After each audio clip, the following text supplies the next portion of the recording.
Welcome, everyone. Howdy. Howdy. Second half of the last day. Yay. and you're here. Louder? Louder? Okay, cool. We can talk up. We can be loud.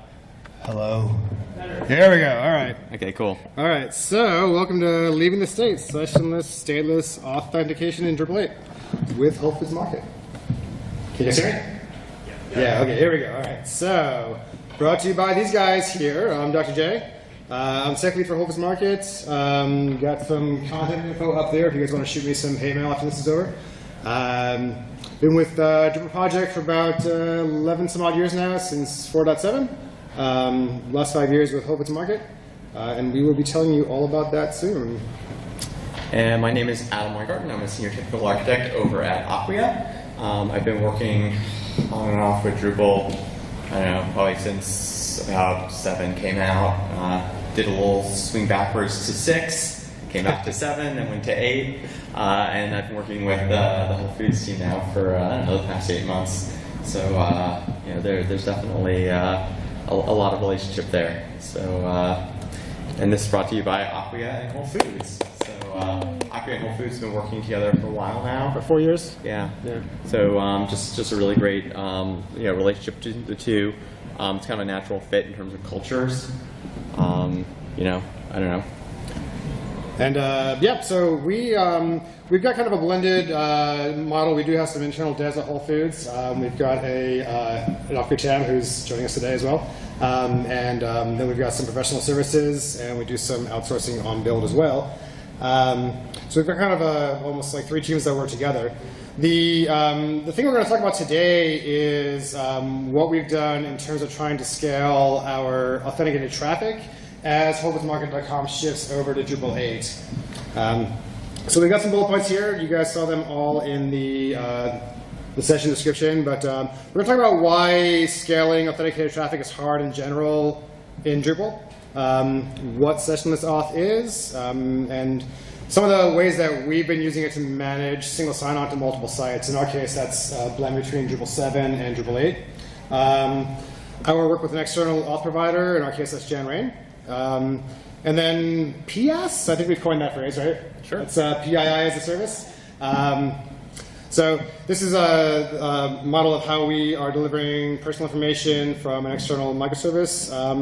And then we'll get into some of the nitty-gritty there at the end, things you should and shouldn't do, and also how you might consider doing them. So with that, WholeFoodsMarket.com. So we Whole Foods launched with Drupal 7 in 2012.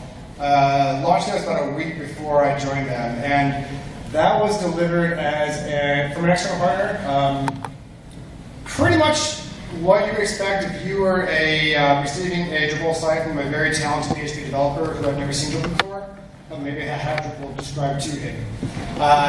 It's got a lot of workarounds in there. It's sort of a hodgepodge of technology, a mismatch of internal services that we use. So from even the early days, we're really struggling with stability, uptime.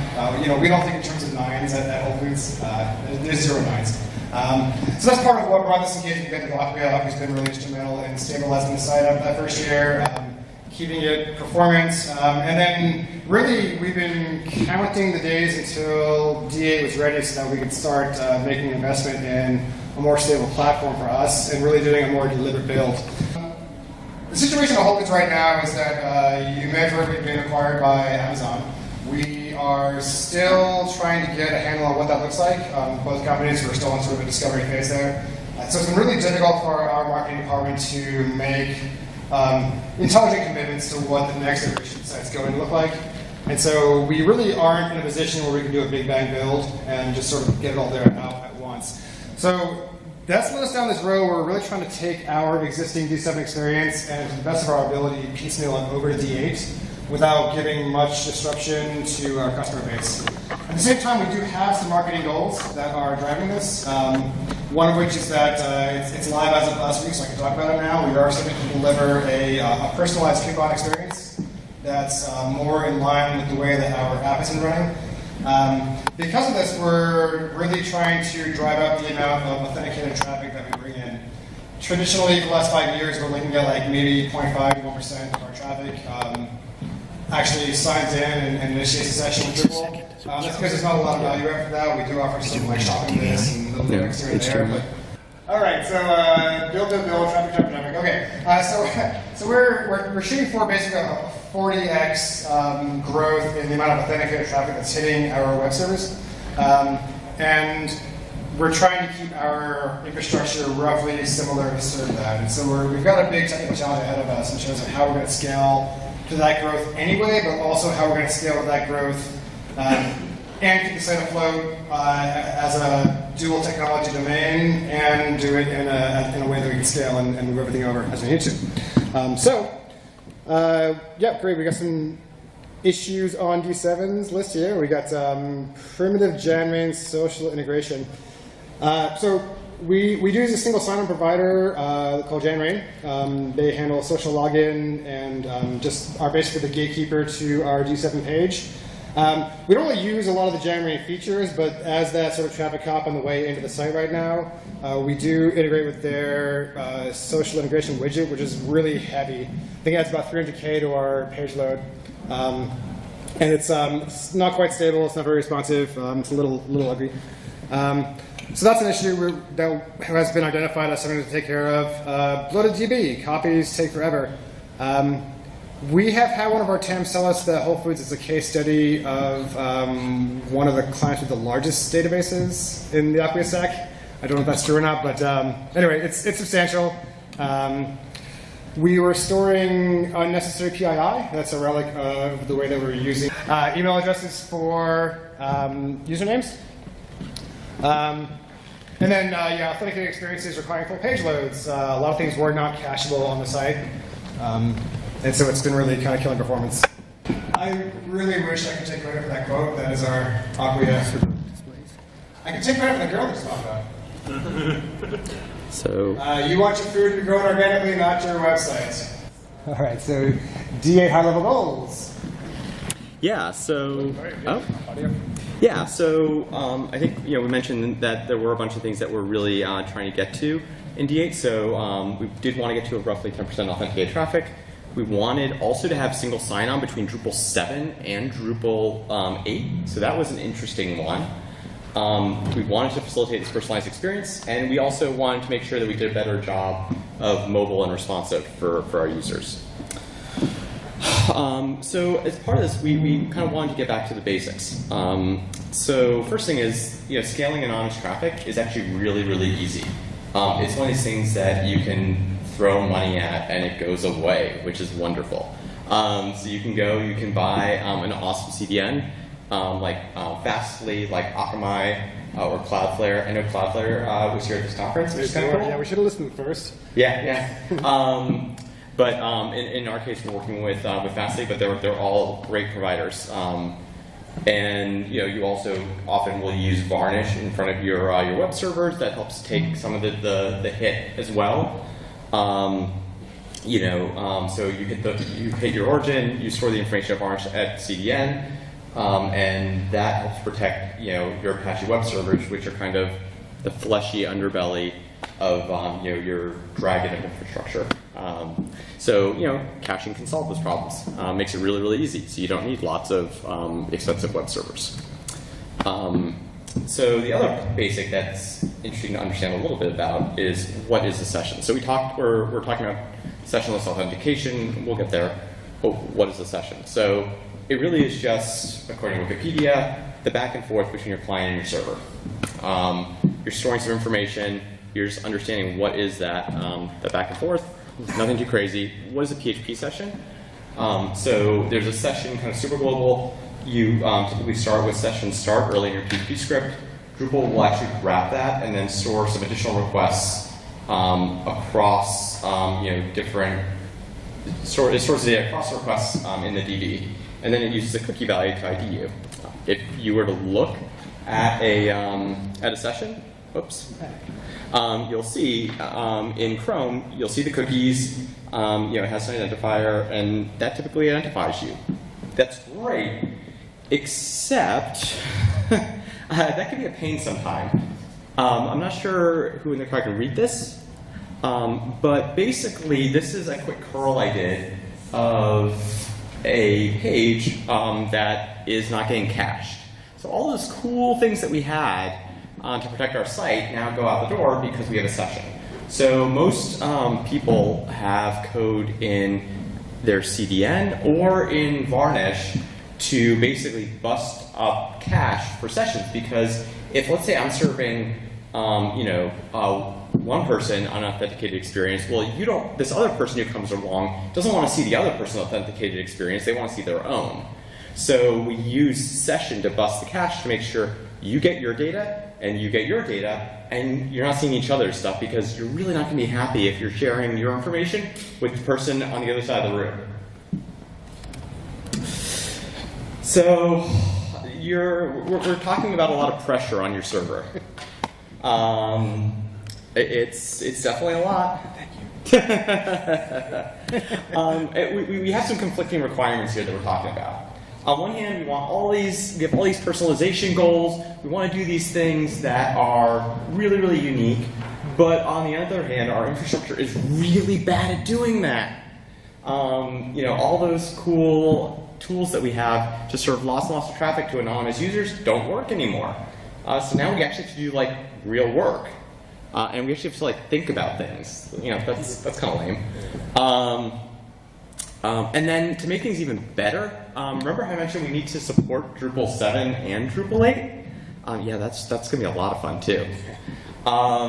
So we needed a login people wanted to log into one system and then let the second system, we could hit a service to confirm that user was authenticated, or we could set some sort of token that both sites could read. In this case, we opted for the latter approach. So there's lots of sadness that we've just told you about how things are hard and the world is complicated, and now we're going to tell you how we tried to solve some of this. So we go through all this to just crush your soul, and then we will put you back together again. So you want to talk about the traditional? Sure, yeah. So we've got a little model up here that talks about just how authentication works traditionally. So a little happy face user over there. We go through a identity provider. In our case, that's Janrain. Janrain says, yeah, cool, we're good to go. Slap on Drupal 8. Drupal 8 says, okay, great. I know who you are. Let's get your session data. I hit the DB. Grab what I need from there. Take it back to DA. DA returns personalized data back to Mr. Happy User over there. Easy peasy, just not very performant. And then here we go with Sessionless off. So now Mr. Happy's turning to Wally. I'm not quite sure why. But he goes still through the identity provider. Janrain says, yep, that person's cool, go for it. Kicks him off to Drupal 8. Drupal 8 says, hey, Mr. DB, I don't need you no more. He goes through the personalization API. We'll just go ahead and conceptualize that for now. And say, hey, give me this person's dietary preferences. Drupal says, okay, cool, got it. Sends it back to Wally. Wally says, hey, that's right, I am a vegan and I only eat rocks and juice. So the great thing now is, we can have users who go through the whole sign-in flow and even registration, and they're never touching our MySQL database. It's awesome. So as we have more and more users, our MySQL database is going to be really, really boring. I mean, it's going to be falling asleep. And then, you can think of that personalization API as kind of like a microservice where we're deferring all that database traffic to. So Drupal really is using the MySQL database maybe for some cache tag render stuff, a few basic pages, some content, and that's about it. So a lot of that personalized data just never, ever is a factor on Drupal. So if you look at it from Drupal's point of view, what's going on here? It's a hot corner. Oh. Yeah. Okay. You request. You make a request with an encrypted cookie. We say, does it decrypt properly? If it doesn't, we 403 the request. Sorry, you shall not pass. If it does decrypt okay, then we check if a session timestamp on it's valid. If it is, we we basically 200 it, and we allow whatever data they were requesting to proceed. So it's just a really, really simple authentication flow. So what is in this kind of magic set of encrypted cookies that we've been telling you about? So the answer is, and this is really the crux of the idea, is anything that might live in the PHP session or user tables. So anything that you need on a per user basis that you can't defer to another microservice, you would include in this encrypted cookie. So in our case, we're using, we have a couple different APIs, so we put the API keys for those, and then just a general session expiration time. So that way, we have a way to eventually invalidate the sessions. Let's see, so how does this let me do D7 and D8? So in our case, the two sites actually are on the same domain. They're both hopelessmarket.com. They live on separate physical infrastructure, but both sites actually have the ability to read that same cookie. And so on the D7 side, we have, each side has a decryption key, so both can read it. So basically right now, if you go to hopelessmarket.com today, you click up in that corner, you say log in. You are logging in on D8 at that point because that's what's serving out that header, but you're being sent to a page that's hosted on D7. Yeah, go ahead, switch the slides. So basically, like right now, you are logged in to Drupal, hopelessmarket.com, but Drupal really doesn't know that you are.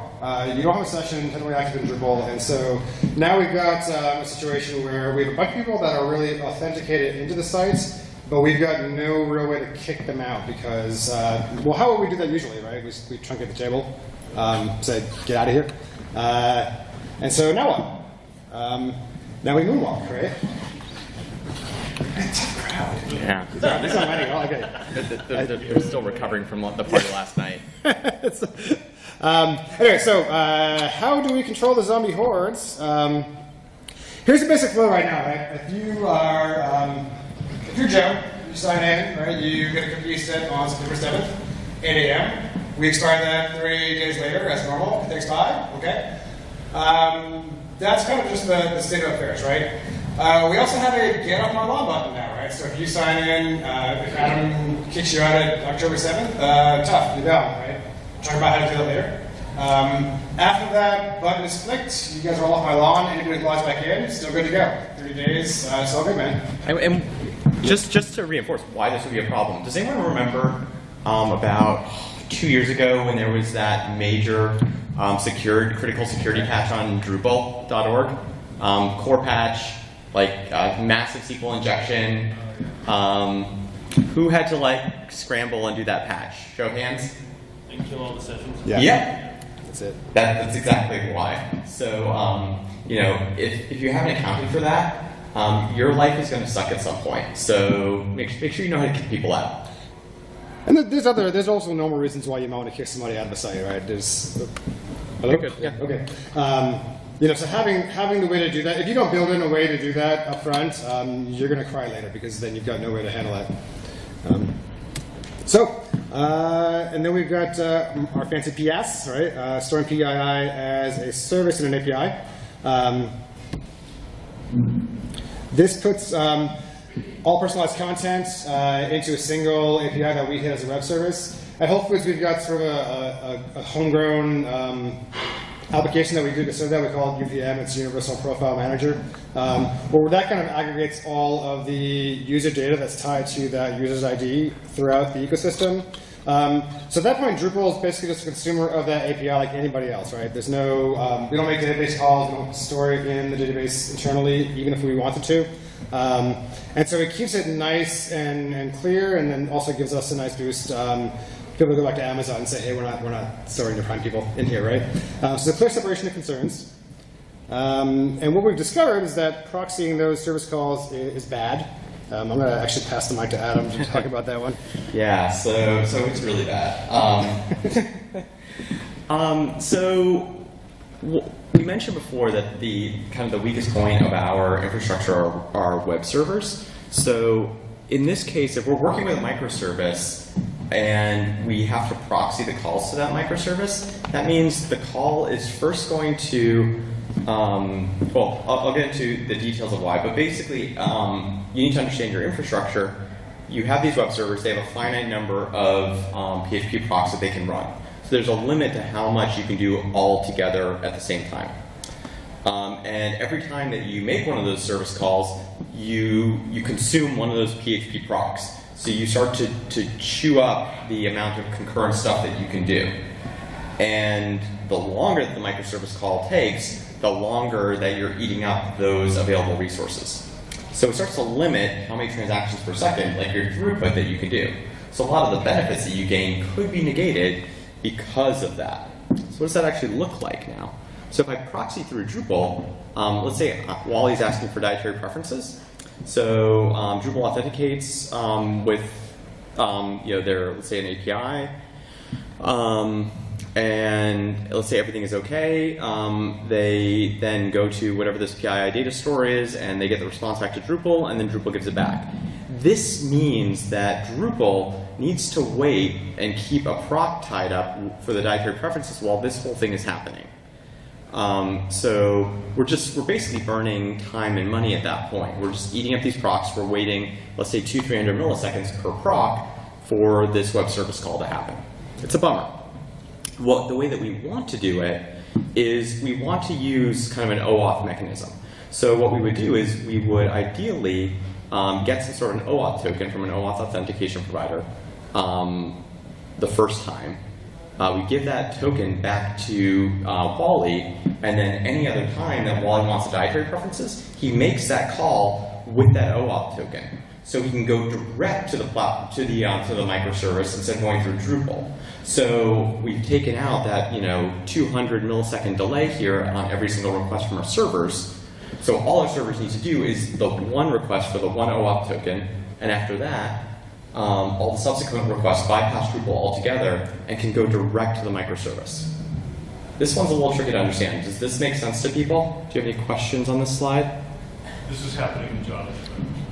Correct, yeah. So those would be calls that happen in the browser in JavaScript that would then go direct to the microservice. So you take your PHP web server backend out of the equation. Yeah, in the back. Does this only happen to get a cookie? They didn't have that in here? So what would happen is this would in some ways happen in parallel with it. So right now we are using a proxying model. It's just the way our microservice was built. Ideally, what would be happening is we would authenticate, and as part of when we return the encrypted cookie, we probably would also give them an unencrypted OAuth token that they could then use. So it would be along with it. Any other questions? Yeah. Yeah, you mentioned the get out off my lawn scenario. So in this particular architecture that you have in the bottom, who plays Clint Eastwood? That's a really good question. So the way that this would work is, so first off, in Drupal, what we would do is we would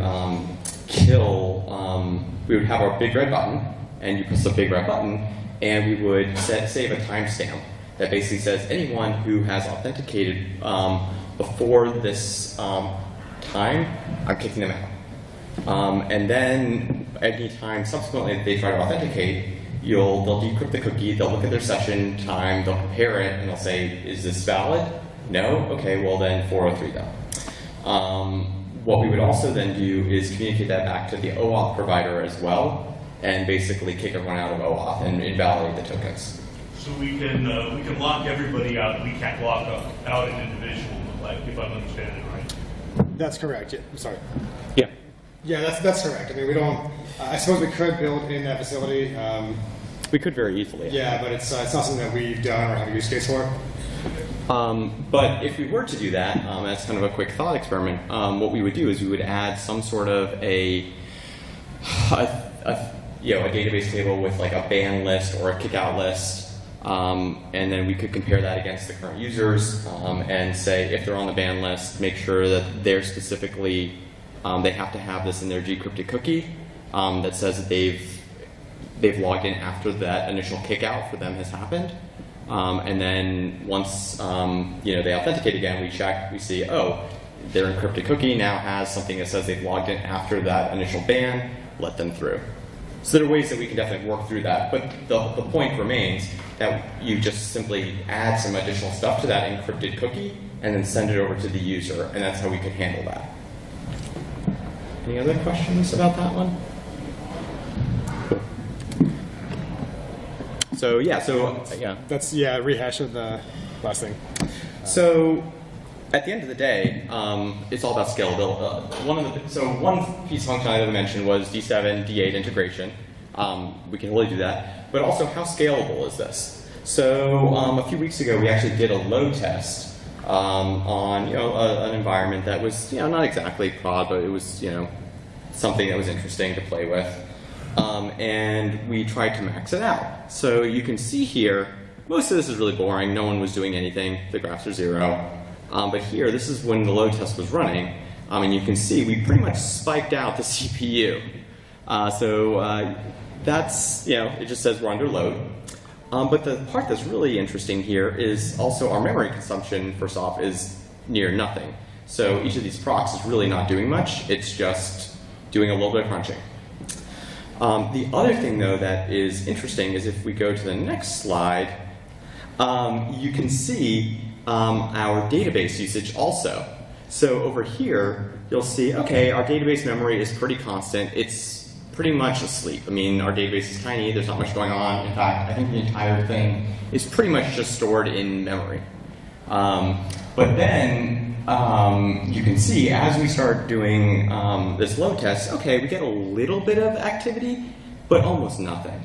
And having gone through some of the logs, I know that all of that is pretty much just some of the pages being served from some of the render cache and hitting some of the cache tag tables. So there's really, really not much going on here. We are looking to see if there's more optimization that we can do on the CPU side to scale a little bit more. But for now, it's proven to be pretty good. We do still need to do some comparisons between like a baseline Drupal authentication experience. That's the one thing we have not admittedly done yet. But given the amount of database load, we are fairly confident that this will scale by webs instead of DBs. The implication of that is that webs are really, really cheap and they're really easy to add more of. DBs are a pain in the butt to scale. I know we have some technical account managers in the room who have to deal with that. It is not fun. Among you guys, is that ever a pleasurable experience? You're shaking your head. So No. No. Don't like it? Okay, so that's really one of the goals here is, in theory, if we ever were to see CPU spikes in production, we just start throwing webs at the problem, and we'll start to see the CPU pressure go down, and our DB is going to be fine based on what we're seeing. I mean, the real goal is to make the TAMs happy, I think, right? Because you guys are the... Yeah, they keep us alive and functioning, the rest of the time. But yeah, I mean, at the end of the day, we ended up with a pretty scalable system. We had a major separation of concerns, and that meant that each part of our system could do one thing and actually do it well. And as we need to add new pieces of functionality, we can do that through future microservices. So our Drupal site really gets to focus on being a really, really good CMS and being a good gatekeeper on the server side for trust, for secrets, for all sorts of things. And then, any major personalized data is going to live elsewhere. And we don't need to worry about that. We don't need to worry as much about PII in our database, at least. So that's also another great thing. And the other benefit is our developers have been really happy because now they can copy a DB in like a minute because we don't have any of the user data being stored in our database. So our database is a baby right now. So and we're working to keep it that way. We actually have the hat tests in place to warn us when the database gets above like 100 megs or something, and to start failing our builds when that happens. So we're watching out. We want to keep this healthy for a long time to come. So I think that was everything that we wanted to go over with you guys. I'm sure you have questions. So yeah. Can you speak to any like numbers, like throughput numbers, like number of sessions per minute per hour? So the question was on throughput numbers, numbers of sessions per minute per hour. I think we load tested at 200 TPS, right? Yeah. So it's quite high. And so it's high, and I think that was our target. So I don't think we tried to go above that in the last test. I think it was lower than our target. Lower than our target. Okay. Yeah. Okay. Oh, So no, that's- no, it was higher. It was higher than the initial targets, yes. Okay. And TPS is transaction. Transactions per second, yeah. Yeah. Yeah. Yeah. So, what about the front end that consumes the API? What do you guys use? What do we use to serve the front end? Yeah, like How do we render the API in the front end? No, like what kind of framework tool? So the first thing is, it doesn't matter. Whatever we're using, it could be Vue, it could be React, it could be anything. You can consume this. I mean, it's all API driven. Doesn't matter. In our case, we were using Vue.js, but it honestly doesn't. It doesn't matter. Heck, Grant. Yeah, can you talk a little about just your approach to crypto for these? I mean, there's, it's a pretty simple scheme, but any favorite ways to do it, or like you found, would recommend? Any what ways in Drupal? Just modules, approaches, home roll, like what did you do for the actual session? We just home rolled it ourselves. I mean, we use some basic crypto APIs, and we then just wrap them into some simple services. So, they met our needs, and if we ever needed to change them, we had at least a really simple layer of abstraction, nothing fancy though. At the end of the day, you need encrypt, decrypt, and you need some sort of a seed value or a shared secret. That's really it. So, not too crazy to build. Any other questions? No? Is this live now? Yes. Yeah. Live today. Yeah, if you go on to wholefoodsmarket.com/register, you can register as a new user. You can then sign in, so you can see some things that we've been working on. And try to break it. Yeah. Let us know. Find us. I'm the wrong person to tell that. That wasn't a challenge. That was an ask. Whatever doesn't kill us will just make us That's right, stronger. that's right, yeah. So it's a lot of people did a lot of good work on this. We're really proud of them. And proud of the work that we were able to do together. The other cool thing is it also has our new coupons functionality. Yeah. So there's a lot of increasingly personalized coupons that you'll start to see once you log in and go to the coupons page. There's some other cool, unique Easter eggs there, but that's some stuff for another time. Someone, yeah. How do you deal with users that are Okay, so actual Drupal administrators. Yeah. Okay, so the answer is we use a different. Now we definitely need the microphone. Yeah. For those who aren't in the room, there's some drum thing going on outside in Berkeley. It's Berkeley. So the way that we deal with Drupal administrators is we don't. We use a separate authentication scheme for them. So you could use some other auth system. You could use some other OAuth. You could use Microsoft ADFS. You could use the built-in Drupal system. We have a separate login for them. So we have a clear concept of a public user, and that's one class of person. And then we have a concept of a content administrator, which is a separate class. So we don't want to mix the two. We want to keep them separate. We want the content admins to actually use the Drupal roles system, use Drupal permissions, and that works out really well. Keep them separate. Other questions? No? Yeah.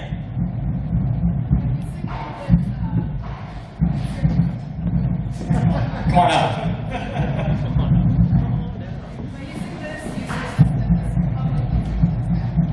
You're not using Google users, regular users as you use. So you're essentially cutting off part of the Drupal ecosystem, anything that uses the users, like forms, comments, etc. Have you thought of a situation where it shows use this kind of services to access Drupal users or something like that? So if you didn't hear that, the question was if you are trying to use this model to actually still get public-facing users, that class of user, access to some of the regular Drupal things that we would expect to have in that user object. The answer right now is no, we don't, because we don't yet have a use case for that. Were that to be the case going forward, we discussed, there's either the option of stubbing out a user object for those particular cases that are really lean and just focused on that one thing, or some other option C that's dependent on what they're trying to do. I suspect in Hope's case, when it comes down to some of the things that you were mentioning, like comments or those sort of interactions, as a company, we're probably going to choose to offload those things to external services, because historically that's what we've done, but your mileage may vary. Sure. Yeah, and one of the design principles that we've had in this site is to try to keep any personalized data or user-generated data out of our primary database. So what you're saying is definitely a valid question for many situations. I don't want to discount that at all.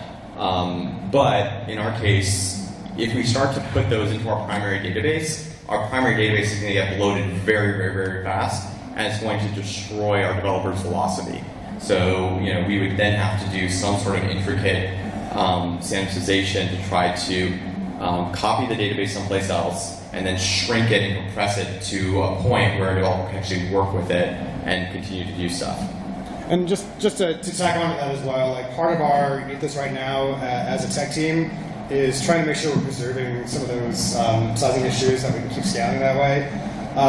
As a company, when we start opening the doors to user-generated content inside the database, for us, historically, it's been a slippery slope because once we give that key to the door, our stakeholders are just likely to use it more and more and in ways that we can't easily predict. So we're trying to, and we've got a good partnership with them right now. We've discussed these issues up front, and we're trying to keep that reined in as much as possible, which is part of what's driving that move to external services. So it works for us in that case, but it may not in every case. Yeah.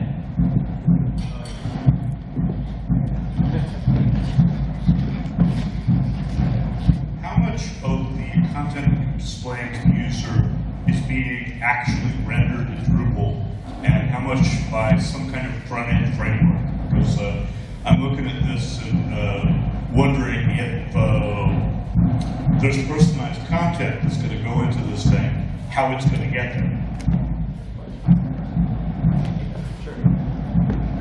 So the question on, I can answer that in two ways. I can say what it's doing right now and what it may be doing in the future. And like I started off earlier, some of that future state is hard to predict because we don't yet have real clear business requirements around that.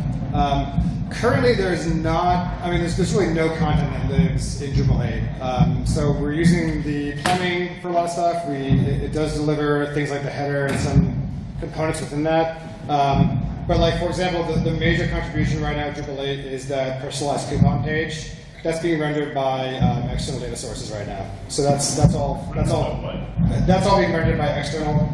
That's all external data being rendered. It's not Drupal.